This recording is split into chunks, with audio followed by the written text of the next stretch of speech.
નમસ્કાર દર્શક મિત્રો, આરટીવી ન્યૂઝમાં આપનું સ્વાગત છે। સિદ્ધપુર તાલુકાના કાલેડા પચકવાડા લાકડપના રસ્તાનું ડામર કામ બાકી।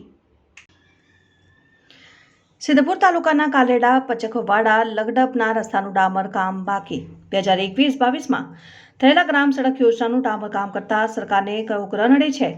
કાલેડા પાચકવાડા લાગડપમાં 1 વર્ષથી મેટલ પાથરેલ છે ને ડામર કામ કરવા માટે કયો ગ્રહ નડે છે। સિદ્ધપુર તાલુકાના કાલેડા પચકવાડા લાગડપ બહુ અંદાજે 7 કિલોમીટર સુધી ફક્ત મેટલ નાખેલ છે। 2021માં કામ શરૂ કરેલ છે અને 2022માં કામ પૂર્ણ કરેલ તેનું બોર્ડ પણ મારેલ છે, પરંતુ ડામર કામનું અધૂરું કામ કર્યા વગર સરકારના ચોપડે ડામર કામ થયું હોય તેવું લાગી રહ્યું છે।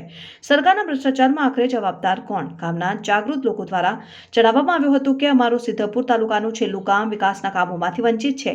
અમારા ગામમાં હજુ સુધી કોઈ વિકાસના કામની ગ્રાન્ટની ફાળવણી કરવામાં આવેલ નથી। અમારા ગામમાં વિકાસના કામોથી વંચિત રહી ગયું હોય તેવું ગામના આગેવાનો યુવાનોએ જણાવ્યું। શું આ મીડિયાના અહેવાલથી ઘોર નિદ્રામાં સૂતેલું અર્થતંત્ર અહેવાલથી તંત્ર જાગશે ખરા?